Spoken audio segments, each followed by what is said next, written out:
If I can't figure out how to get wealthy and secure my future and the future of my work family, if I can't figure out how to do that in 6 fucking hours a day, I'm not as smart as I like to think I am. Our business grew 100x in revenue last year.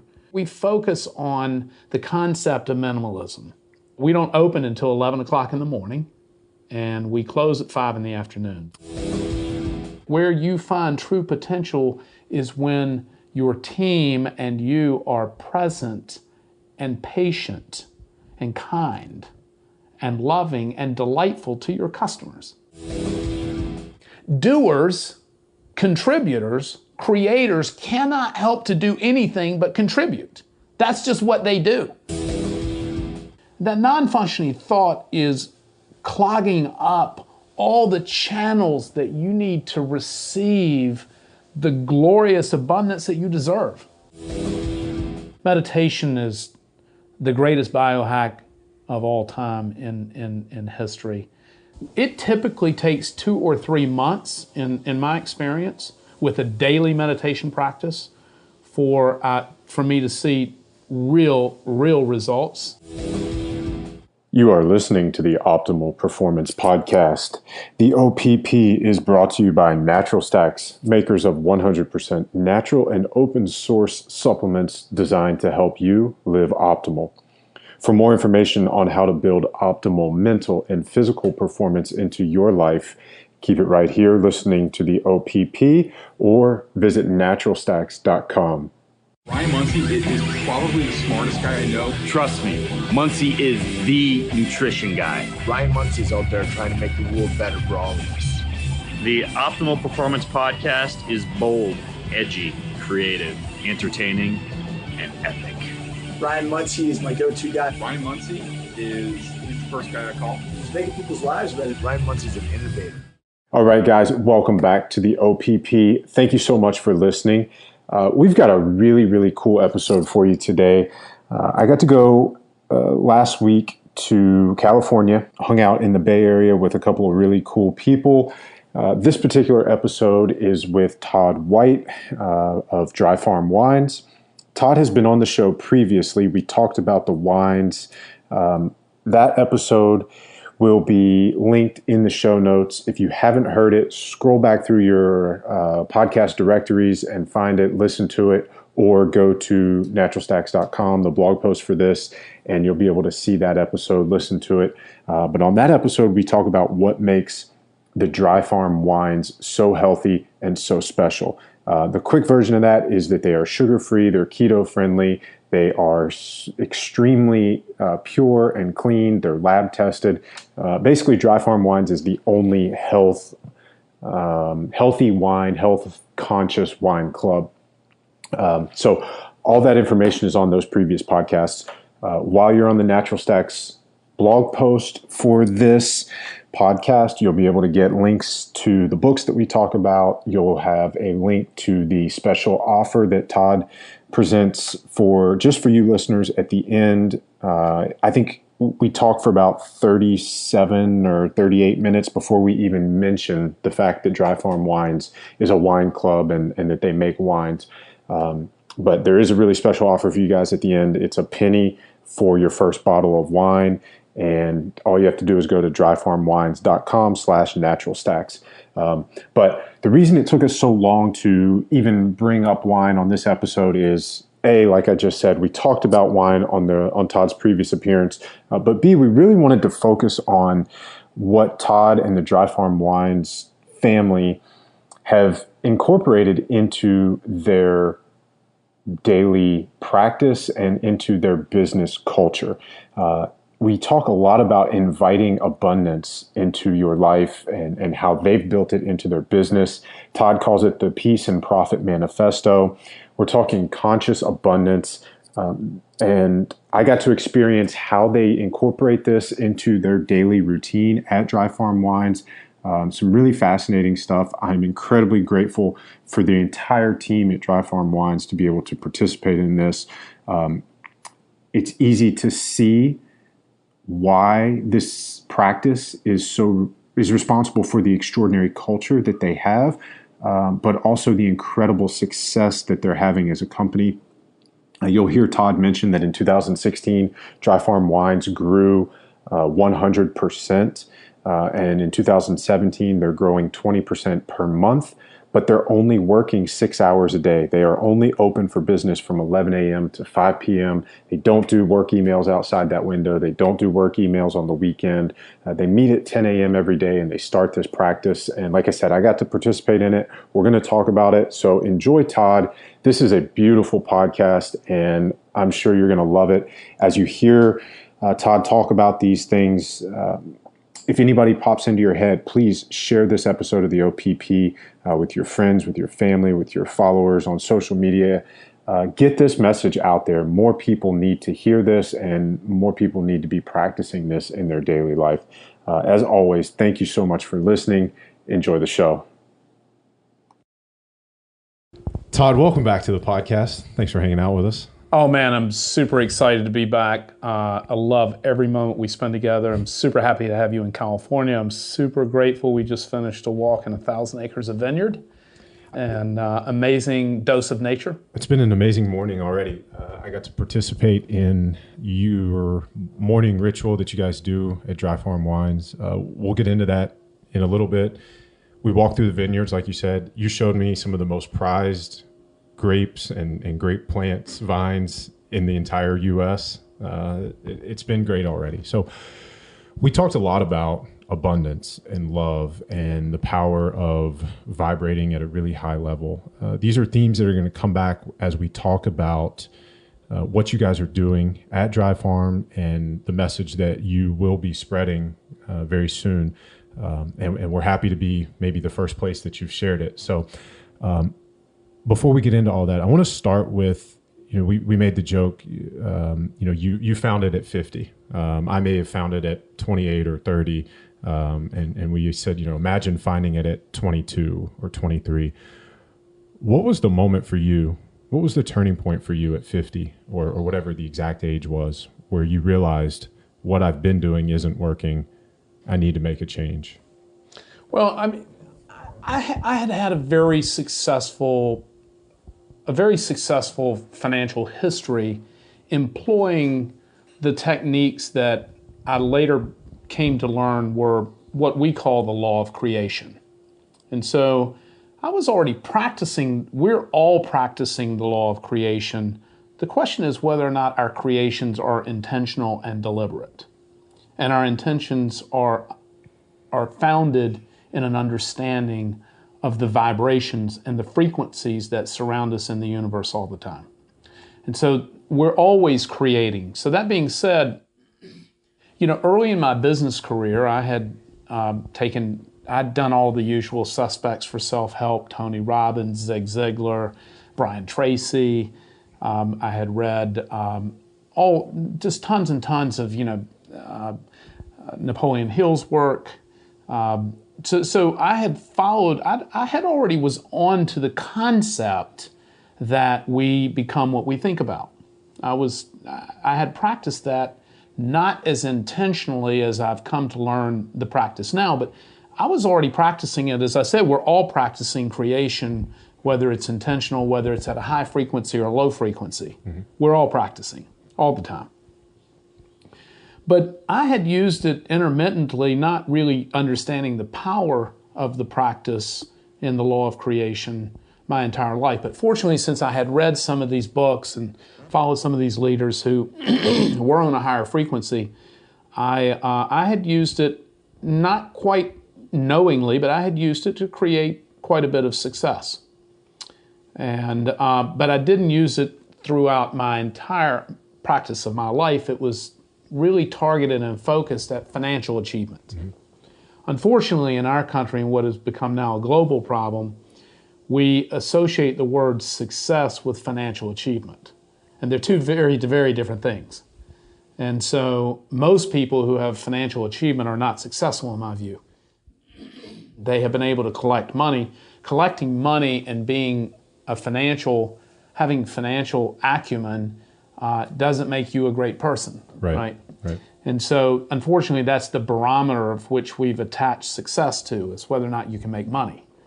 Oftentimes, people who make money are quite wicked and miserable, right? So, but anyway, I had been pretty successful and founded 8 companies. I've been self-employed since I was 17. And in my early 50s, I faced the first and really only disastrous business failure of my life. Of course, we fail all the time as we innovate and try things. We're always failing. But I had a deep, deep disastrous failure where I lost a bunch of money, lost money on behalf of friends of mine, in a situation that I felt I shouldn't have allowed to happen, but as it turns out, I created it through the law of creation. Right. I was pursuing a business in the wrong place with the wrong people for the wrong reasons. And that all manifested itself in one grand disastrous failure. It's the best thing that ever happened to me. It was also the most difficult thing that's ever happened to me in my adult life because I really took it personally. I really embraced and felt a deep sense of shame and personal failure. To feel guilty is one thing for having done something. To feel shame is to be something, right? Mm-hmm. And so I was just in a deep, dark place for many, many months, just paralyzed in darkness. It was from that darkness that I discovered meditation. I was going to say, anybody who knows you today knows a completely opposite man. You're filled with love and light. How did you turn that around? Well, I am light now, but it was a very dark time. I was listening to a Tim Ferriss podcast. He was interviewing Arnold Schwarzenegger, who talked about the power of meditation. I have followed Tim Ferriss's work for some time, and he has talked about meditation for some time. I had tried to meditate before, unsuccessfully, for the same reason that most people stop doing it. It's because they can't stop thinking. Or the other most commonly used reason is I don't have time. And what I would tell you is the person who says they don't have time to meditate needs meditation the most. Exactly what I was going to say. Yeah. So, but anyway, I was in such a desperate, dark place that I was willing to try anything to get well. And I was not working. I was just basically reading and spending time in nature trying to heal from this grief and sense of shame.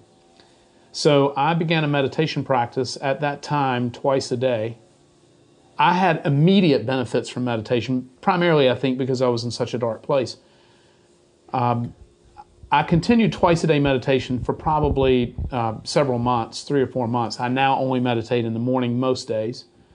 But that meditation practice began my awakening and my journey toward enlightenment.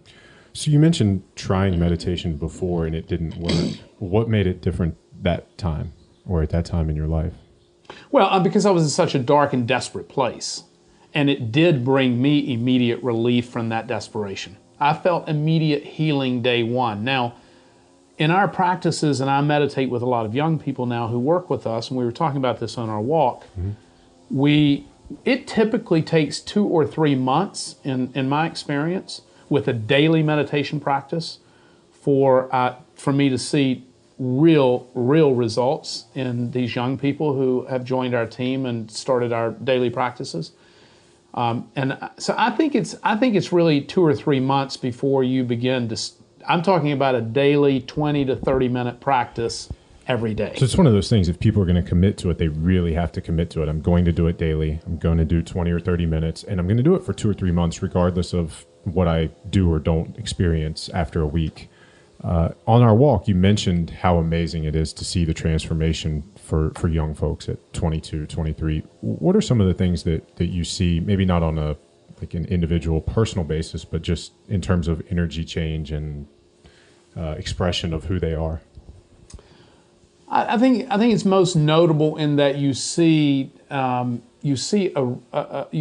vulnerability window rise, right? So they become much more vulnerable. They become much more authentic to their true self, right? We talked about this on our walk as well. So, at what point do you stop believing in the narrative that you need to be what people think you should be, right? And you start just being you, right? And being you, finding your true self and having the courage to be you, right, is a huge step forward. And so these practices of where they're making themselves vulnerable, and we talk about concepts like love and non-judgment and unconditional love and surrender, right? When you reach a place through a practice of really quieting the mind down. So what meditation does is it trains your mind to slow down and to be quiet away from incessant thinking, or what I call the trauma of thought. And most of that is negative. Well, most of us spend, neuroscientists speculate that we have around 65,000 thoughts a day.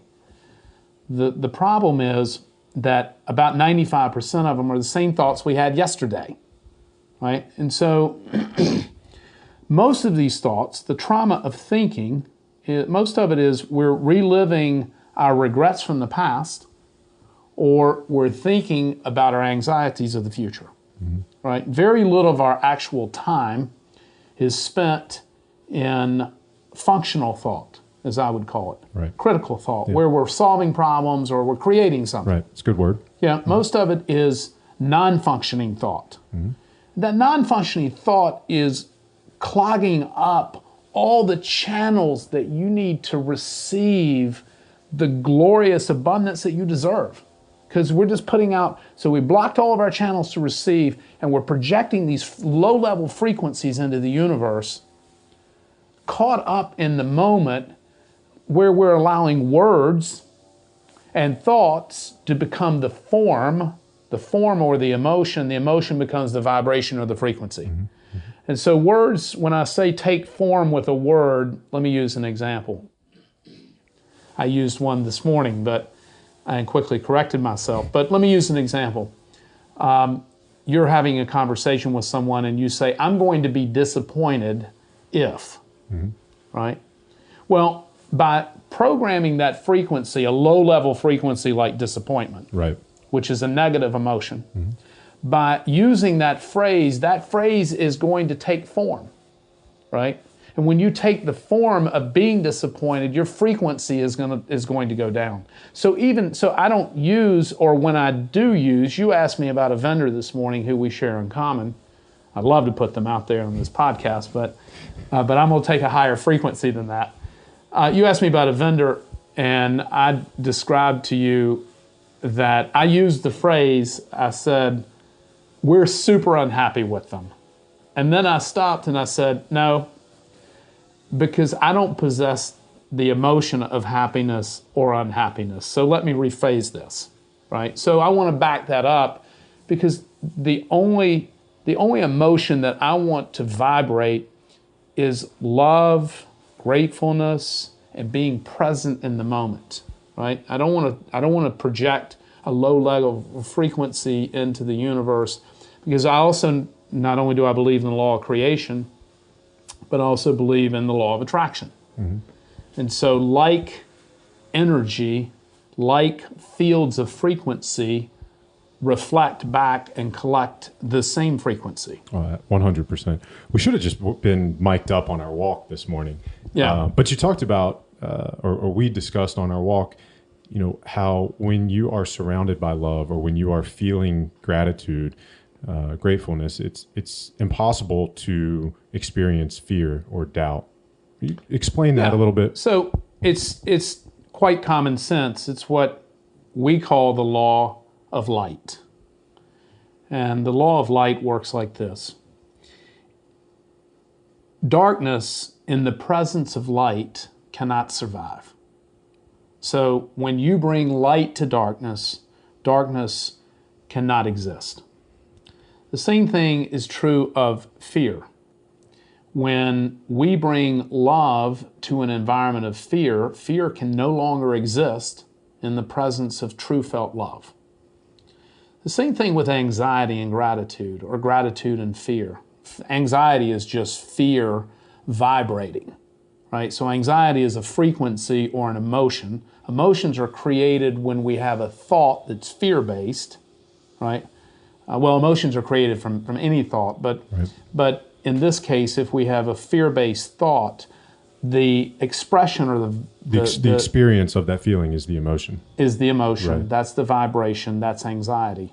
Well, in the presence of gratefulness, anxiety cannot exist. And we used an exercise this morning, or talked about this. If I'm feeling, and we all suffer self-doubt, we all have fear-based feelings, no matter how well trained we are, we all experience them. The question is, how do we react to them? Like correcting my word and form on unhappiness, or how do we correct the form? And so if I'm feeling self-doubt, which we all do, or I'm feeling some fear-based anxiety of the future, which I will tell you is quite rare, but I have a practice that I employ probably 40 or 50 times a day where during that moment, I will look at something beautiful, could be anything, a piece of art. For me, it's normally some kind of nature. And I'll just focus on the beauty of that object and how grateful I am to experience that beauty in this moment, right? And that immersion in gratefulness will quickly create what I call a pattern interrupt, right? Mm-hmm. So the pattern interrupt, the disruption to that pattern of thought, is to invite gratefulness into your life, or to think of how much you are loved or how much you love someone else. These are pattern interrupts. So when we bring gratefulness, appreciation, love, when we bring that into our thought and feel it in our heart and that vibration, right? We have to believe in it. You know, I love the proverb that we must first be before we can do. And before we can do, and to the extent to which we can do, depends entirely as to what we are. And what we are is determined completely by what we think, believe, create, and vibrate. And so we must first be. This is the power of meditation. You know, we must first be. But when we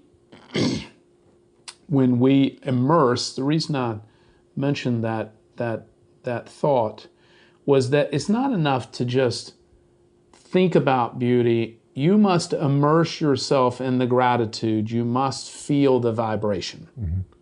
So to think is not enough. We often hear the phrase, as a man thinks, so he becomes. And there's some truth to that.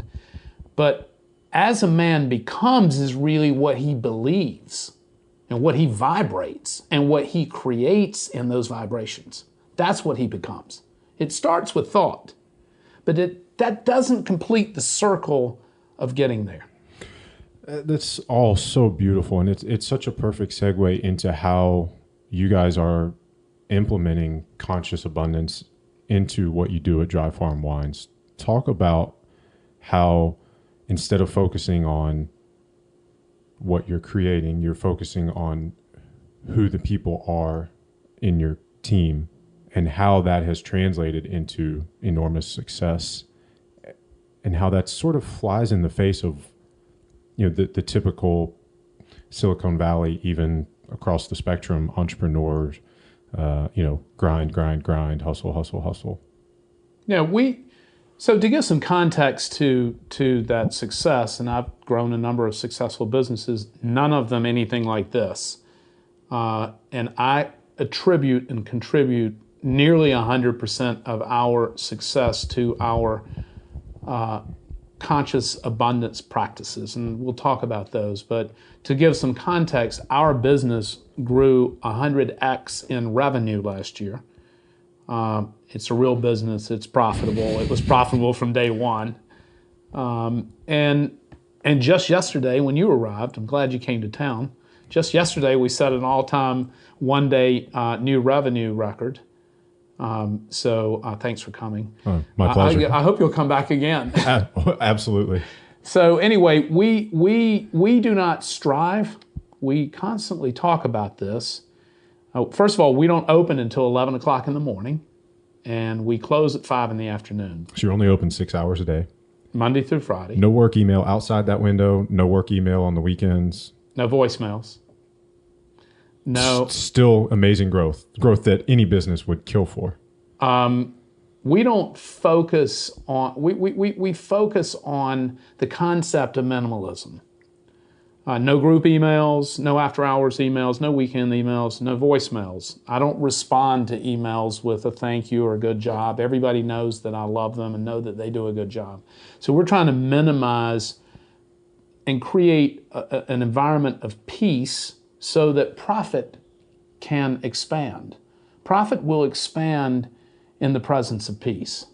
What constricts profit is this striving and this overworking and believing that to work harder, longer hours is going to create more prosperity. And that certainly there are examples where that happens. But those are, and I have led those environments.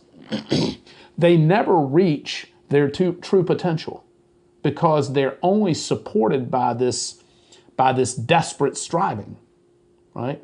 And so, which is very unhealthy.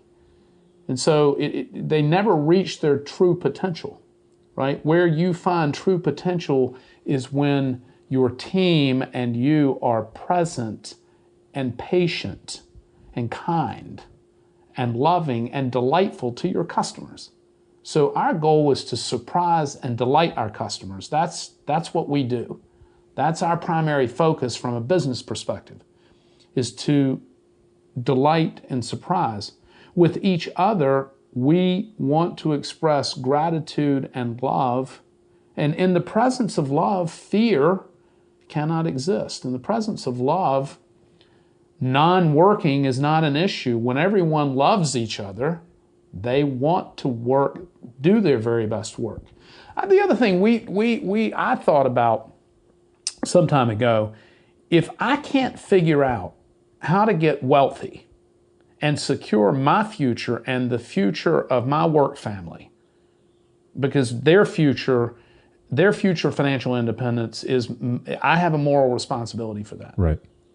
If I can't figure out how to do that in 6 fucking hours a day, I'm not as smart as I like to think I am, right? So, I mean, it's like, how many hours do you have to work at this? Making money is relatively easy, right? You just have to let it work for you. What most of us are doing, what I did my entire career, and I spoke to you earlier about this, what I did my entire career was I let my expectations of others, stand in the way of true peace, presence, and prosperity. And so most of us do this in business, where we have these expectations that other people are going to carry the water, expectations that they're going to do X, Y, and Z, expectations they're going to sell this account, disappointment when they don't do this, expectations of more. When we step back and through the practice of meditation, we learn to be present in our energy. When we replace expectation with appreciation and love and gratitude, that's when we clear the channels for true abundance to find us. And that abundance, in our case, because it's an objective, that abundance has also been financial. It's not the greatest abundance that we have created. It's a side effect. It's like I like to say about the ketogenic diet. Weight loss is a side effect. It's not the reason I'm ketogenic. Right. It's a side effect, right? And so financial success, if that's a goal, is a side effect of presence and peace. When you take the right actions and you focus on doing the right thing day in and day out, those outcomes are almost inevitable. Well, it's the frequency and the vibration that you're putting into the universe through the law of creation and the law of attraction. So you're creating the thoughts to create an outcome. Everything without comes from within. And so you're creating those thoughts, those deliberate thoughts, visualizations, affirmations. Our favorites are, I am light, I am love, I am heart. I know this sounds incredibly crazy to many of your business listeners out there who are just striving to survive. And I would have never believed it in my prior unawakened life, my unconscious life. I would have never believed it either, and I have preached phrases like, the harder you work, the luckier you'll get, for my entire career. I can tell you, at least in my experience since awakening, this is just not true. Well, it's a good point to sort of bring up maybe the naysayers or some potential objections. But before we do that, I want to say two things. One, some book recommendations. So last night, as we were discussing this, I mentioned to you the book Silent Power. I believe it's Stuart Wilde. I will put the link to that book in the show notes for you guys. And another book, I know I've talked about this one on the show before, Power versus Force. That's David Hawkins. And he actually has an amazing chart on page 90 of that book that lists out all of the words and the numbers associated with vibrations. And it's just a really fascinating read. And once you become aware of these things, it's really, really hard to live not being aware of that. So, Todd, let's come back and, you said some of what you're describing may sound woo-woo or hard to believe for people who are out there striving. In the book, Silent Power, he talks about, not to strive, not to lean on something. And I think the analogy that I used with you to try to explain it, very rudimentary, but if you think about in middle school or high school, if you're a guy and you make it overtly known to a girl that you're interested in her, that you want her, you need her, she becomes impossible to attain. Maybe not the best example, but I think that's one that most people can relate to. I experienced what you guys practiced every morning today, and I got to sit in the circle and experience the meditation, the love that your entire team has for each other, but also the gratitude for their lives, every aspect of their lives, and the opportunity to get to come to work at such an amazing company. One of the things that was a realization to me, if you want to talk about this, you can describe the ceremony in full, but there's a part where we're holding hands and you're sending love to a person. And admittedly, it was easier for me to send love to you and Mark because I know you guys. I've spent time with you. I know you. The rest of the group I just met this morning. And I had this realization that, to know is to be able to love.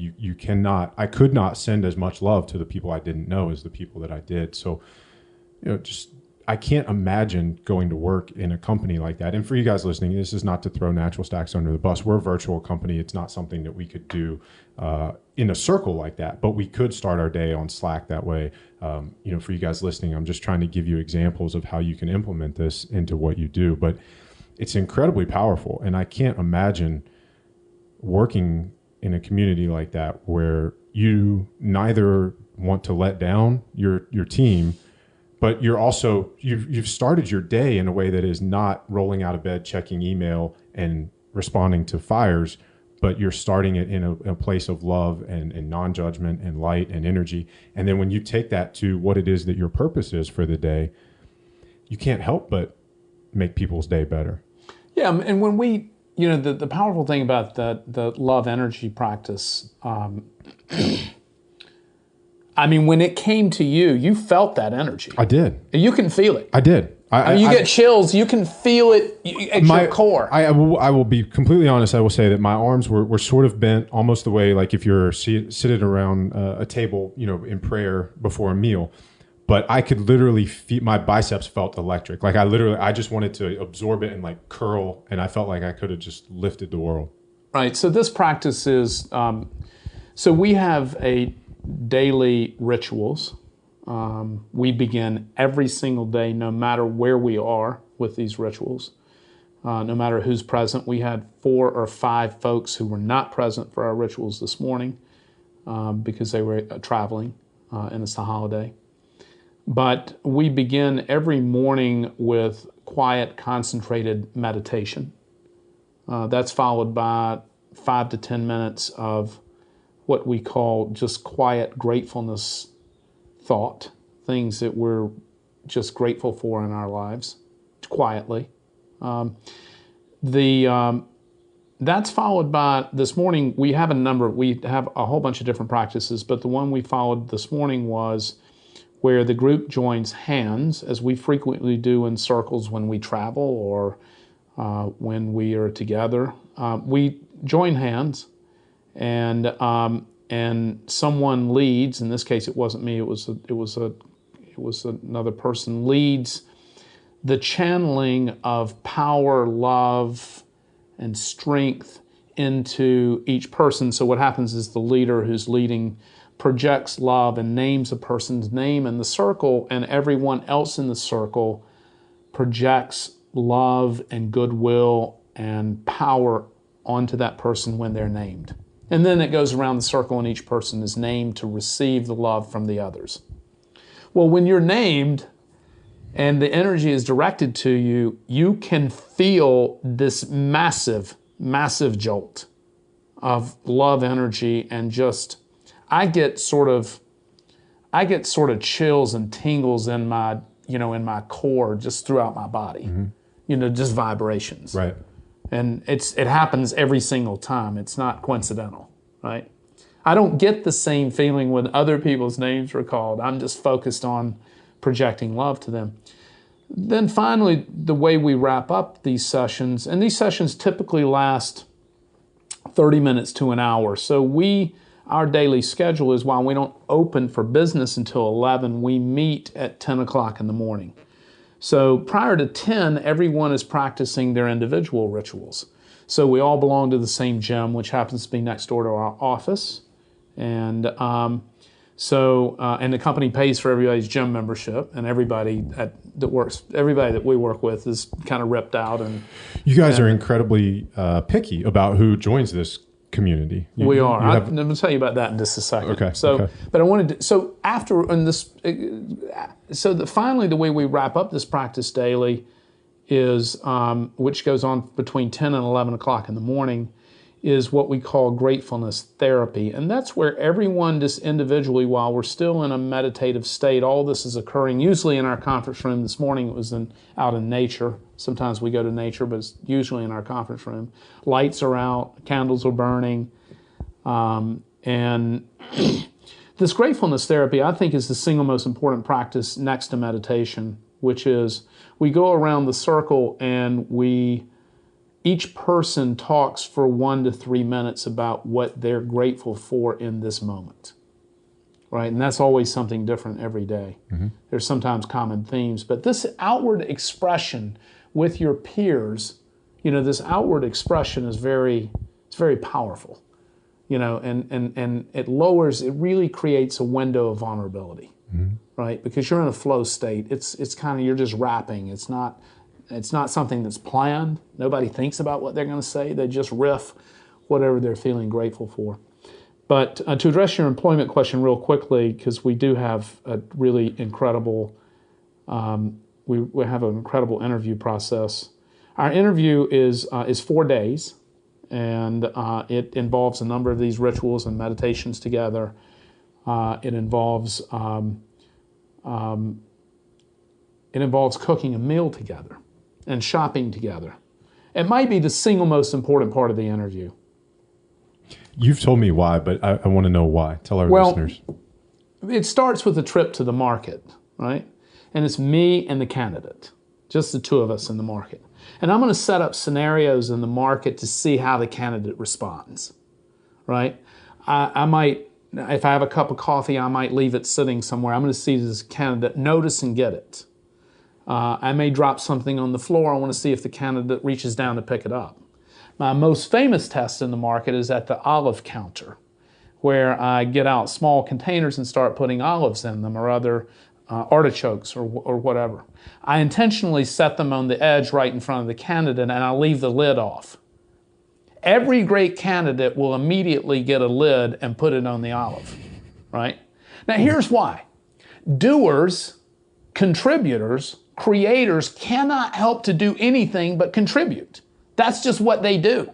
They have a third sense of looking for an opportunity to contribute, to create, to be of service. I want to work with people who want to be of service.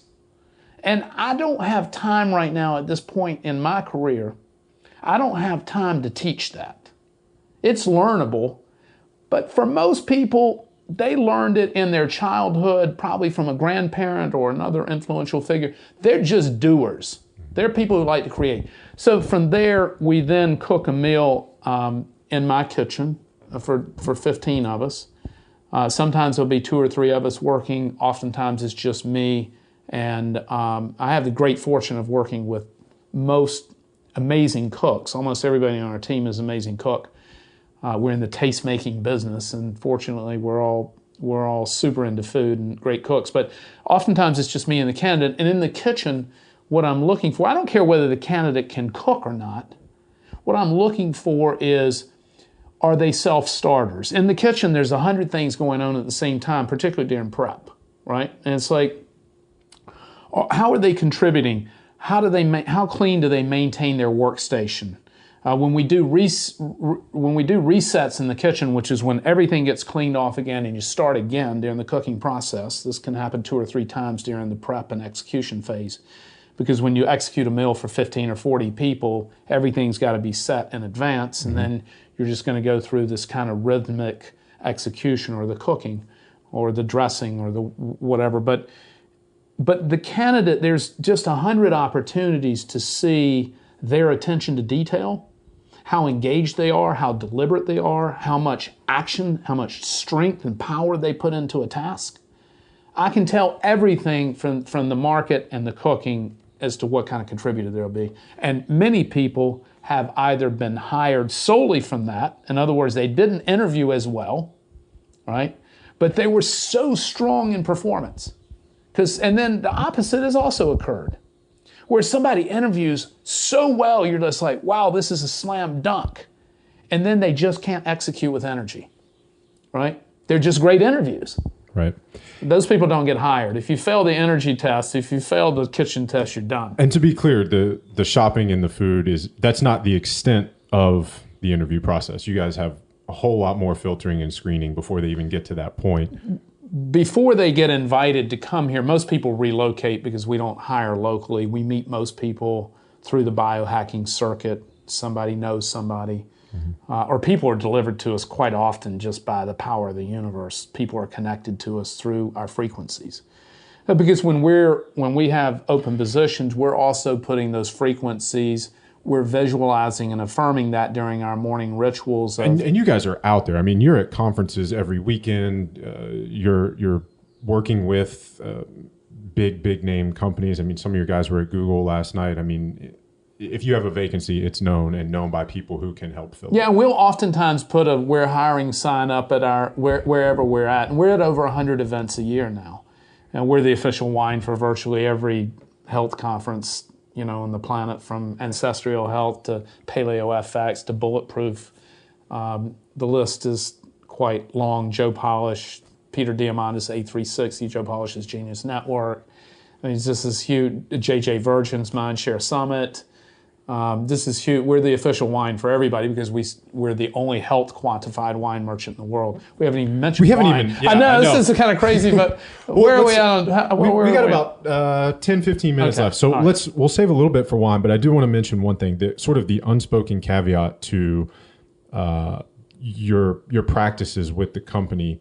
And this is something that we mentioned before we hit record, that it only works if everyone is a rock star. And the hire, we consider, I'm going to just finish up on the hiring process quickly, because I think this is really important for people who are in business. We 100% hands down believe that hiring and the assessment of a new hire is the single most important thing we do at the company. Mm-hmm.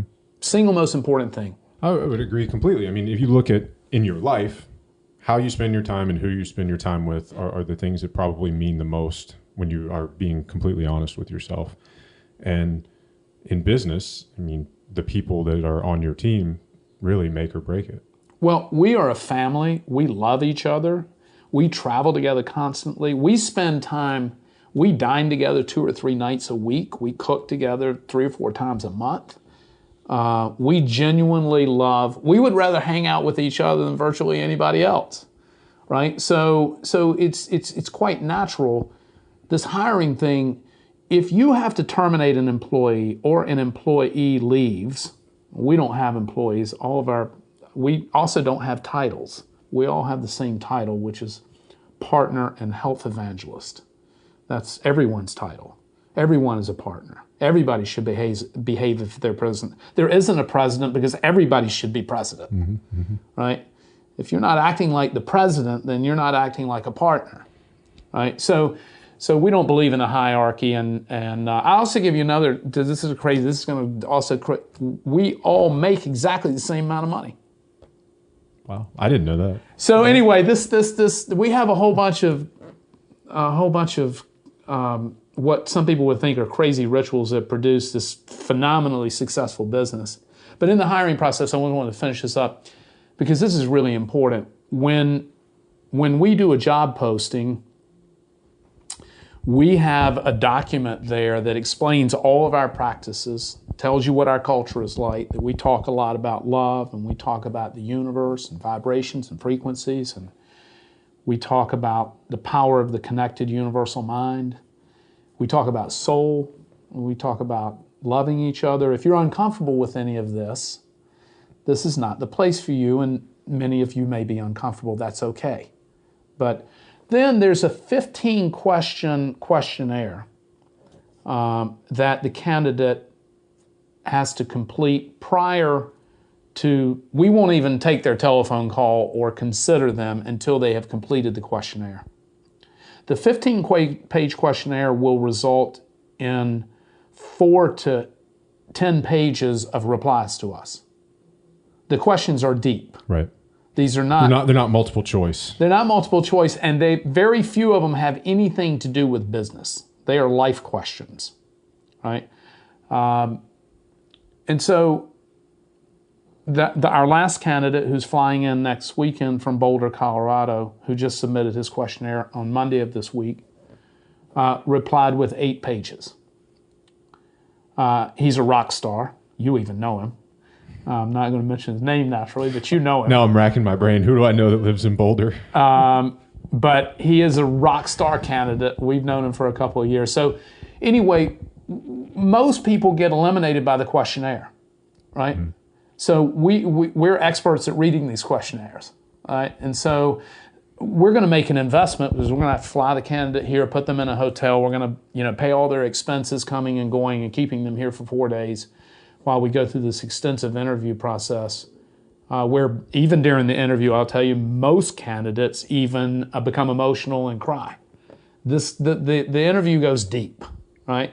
But we only want to work with people who can make themselves emotionally available, right, and vulnerable, right? Because if you can't be emotionally available and you can't be vulnerable, then you're not going to fit into the love-rich environment that we want to promote and want you to be a part of. And then just one final note on the rock stars. I mean, you said people are either rock stars or how did you describe it? What was the other option? The rock stars have to carry the water for the people who don't. I think. Well, I mean, the thing is, for most of us in every organization, and this is true certainly for every organization prior to these practices that I managed and developed and built as well, this was true. It's certainly true in corporate America. 20% of the people are doing 80% of the work. And half of the people are constantly covering for the other half, right? And those people know who each other are, right? Mm-hmm. I work with rock stars. Every single person I work with is a rock star. Everybody is contributing at the same level, which is why we all make the same amount of money. And with 100% of your family or workforce operating at the incredibly high level they are and being as productive as they are, you're getting more done in a 6-hour workday than most corporate America. Well, we also don't eat lunch. As you know, we're all... I'm 24-hour intermittent fasting. Most of our guys are 18 to 24-hour intermittent fasting. So, so we don't break for lunch. So we pick up an hour and a half there. So yeah, I would also say this, and this is something we talk about as well, and the importance of hiring. If you have to terminate an associate, in our case, we call each other family. We don't use the word employee, but let's just use the word employee for the basis of the way most places work. Because there are people who would definitely think that calling yourself a family is not a good thing and doesn't enhance productivity. For us, it works perfectly that way. It may not work in a large organization. I don't know. Our objective is not to become super large. But if you have to terminate an employee, one of two things happens. It's never the employee's fault, ever. There are only two things that could have happened to that employee who you had to terminate or who quit. They're both the same. Termination, whether it's voluntary or involuntary. Either you did a poor job of assessing the candidate or you did a poor job of managing them once they got there. Those are the only two options which result in an employee leaving voluntarily or involuntarily. Either you failed to assess or you failed to lead. No other option exists. All right, let's talk about Dry Farm Wines. Oh, for a minute. shit, the wine business. You guys actually have a product. This will be abbreviated, but if you have not heard Todd on the previous episode, I don't remember what number that is, but I will put a link to it in the show notes for you guys. You can go back and listen. We talk at length about how the wines are tested. They're keto friendly. They're sugar free. There's no toxins. There's no BS in them. And also, if you're listening on SoundCloud or iTunes or Stitcher, just scroll back down through and you'll find Todd, and that's an amazing episode. But Todd, what's new with Dry Farm Wines? What would you want to tell our listeners? Oh, wow. Gosh, we're about to roll out our ketogenic food product line. So we're deep into the ketogenic world. Super excited about that. What can you tell us about that? Well, is it too early? Yeah, it's coming soon. It's coming soon. We've got some proprietary products that are really exciting. Now, will it be under the same umbrella? Or will it have a different brand? It's under our brand Keto Well. Okay. KetoWell.com. Okay. Dry Farm Wines, wow, as I said earlier in the podcast, phenomenal growth, biggest sales day in the history of the company just yesterday.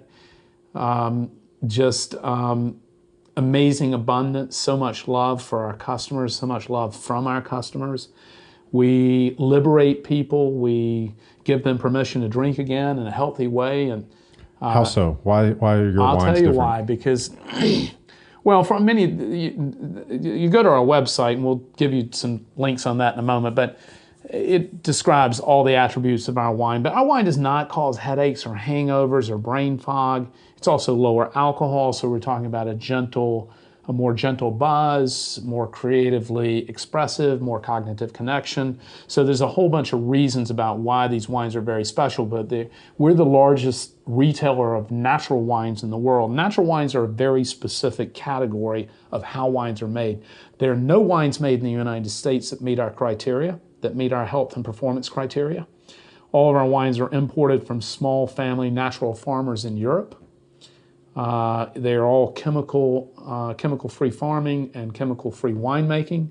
It will surprise your audience to know, if they haven't heard my previous podcast, that there are 76 additives approved by the FDA for the use in winemaking. The reason your listeners don't know that is because the wine industry has spent tens of millions of dollars in lobby money keeping contents and nutritional information off of wine bottles. So wine is the only major food group without a contents label on it. I would submit to you, if it's what they will want you to believe that it is, which is fermented grape juice, which is not what it is, that's what our wines are. But if it were additive-free and clean, why would they object to having a contents label on it? It would just say fermented grapes. I agree. Yeah. But in fact, it would look like the rest of processed food, and this includes almost every wine produced. It would look like most processed food in that it would have a bunch of chemical names on there and a bunch of additives that you had no idea what they are, color agents and all kinds of chemicals, right? And so color agents are commonly used because Americans believe that the darker a red wine is, the better quality it is. And there's no truth to that statement, but that's just a prevailing thought. So anyway, they also believe that the more they pay for a wine, the better it is. There's also no truth to that. In fact, our wines are value priced. Our wines average just $22 a bottle, which is an extraordinarily value-driven price for a handcrafted fine wine product. Right. So anyway, these all natural wines are just completely grown in rich, biodiverse, living soils, chemical free. In fact, Roundup, glyphosate, is the number one used herbicides in U.S. vineyards. It's illegal in Europe. Which is another reason to be grateful for your wines coming from Europe. Well, they're glyphosate free. And you may know a study came out last year showing glyphosate present in American wines in 3 different appellations, all in California, on both organic and non-organic farms. Our company, Dry Farm Wines, means that none of our vines are irrigated, and we could talk for 20 minutes on that topic, but how they believe glyphosate is getting in the wines on organic farms is through irrigation, through the water table. Wow. Bad news for all of us. Yeah, because it's going to get into everything, not just wine. That's right. And so, but anyway, so we're, again, just to wrap the wine thing up, we're the only health quantified. We test wine for toxins, including mycotoxins, ochratoxin A, sugar. Our wines are sugar-free. Not all natural wines are sugar-free. We only consume sugar-free wines because we think sugar is the number one consumed toxin in America. And the sugar-free has to do with the dry farm process, which keeps a lower sugar content in the grape, and then through the fermentation process, and allowing, so you're able to pick at a lower sugar level, right? And then as a winemaking style and method, allowing the wine to fully ferment. Mm-hmm. So here's how wine's made very quickly. You take grape juice, which is teeming with sugar, and you inoculate it with yeast. The yeast eats the sugar, and the byproduct of that process is ethyl alcohol and carbon dioxide. Now, what's commonly done in the United States, and particularly with commercial wines, is that the winemaker uses sulfur dioxide to kill the yeast prior to its completing the fermentation, leaving behind what's known as RS, or residual sugar.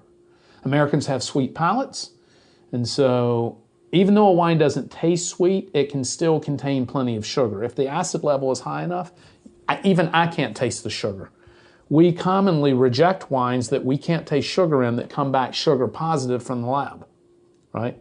So just because it doesn't taste sweet doesn't mean it doesn't have sugar in it. The only way to know if it doesn't have sugar in it is to lab test it, as we do every single wine. So so the sugar thing is a very big deal to us because we're ketogenic and we're also sugar free. Mm. So we're the only health This is a reason that we're the official wine for virtually every health conference now in the United States, because we're the only health quantified process. We're the only lab tested process, and we're the only natural wine retailer who does lab testing. So on your previous episode here on the OPP, we went into great detail on all that. So if you guys listening didn't catch that episode and you want more information on that, go back and listen to that episode. Like I said, you can find it in the podcast directories. I'll put a link to it on the show notes. While we're talking about the show notes, make sure you go to naturalstacks.com. You'll be able to see the video version of this, the blog post, links, resources. As you guys listen to this, there has to have been something in here that resonated with you and that you want your friends and family to hear and know about. Share this with them. Help get this message out. And Todd, I guess last question. You have previously answered top 3 tips to live optimal. So how about your top 3 tips to bring more abundance into your life? Well, they're going to be kind of the same, but the number 1 tip is meditate. Begin your day with meditation. I like to say concentrated meditation. We can find many activities that allow us to meditate. Running is a classic example. Fishing is a classic example. I love the proverb that the fisherman fishes his whole life without really ever knowing why he fishes, right? And so meditation is the greatest biohack of all time in history. A couple of other tips. One, make your bed as soon as you get out of it in the morning. And the reason I think this bed making is so critical. And I'm not talking about just making your bed. I'm talking about making it with pride and beauty and creating something. It takes 3 to 5 minutes, right? But you're beginning your day with an early win. You're beginning your day with intention. You're beginning your day with having created something. And it's just such a nice way to kind of start off your day. And I guess number 3 is intermittent fasting. For me, I think fasting was one of the greatest breakthroughs, particularly when I went to 24-hour. I just eat once a day between 6 and 7 o'clock at night. I think intermittent fasting, even when I was on an 18-hour twice a day meal, 18-hour fast, eating in a 6-hour window, so that's typically eating lunch at 1 or 2 o'clock in the afternoon and then dinner at between 6 and 7. But when I went to a 24-hour intermittent fast daily, it was an enormous breakthrough. So I think fasting is a tip I don't often talk a lot about, but I've seen phenomenal results in virtually everyone who's practiced it. And then wrapping up, I have an offer for your audience today. We will give them a penny bottle of wine, and all they have to do is go to this web address. It's dryfarmwines.com/natural stacks. Again, that's dryfarmwines.com/natural stacks, and they will find a penny bottle of wine. And I hope that they will enjoy the health benefits that we all enjoy from drinking copious amounts of this delicious wine. And in closing, I love you. I love having you here. I want to project just deep love to everyone in your audience and have them be in a state of gratitude and love for this moment. And I'm super, super grateful that you had me on today, and I look forward to your next visit. As do I. Todd, this has been amazing. Thank you for sharing your time, for sharing your practices, your advice, your wisdom. For you guys listening, hope you enjoyed this one. Take advantage of that penny bottle of wine offer, and we'll catch you guys on the next episode. Thanks for listening. Thanks, Todd. Thank you.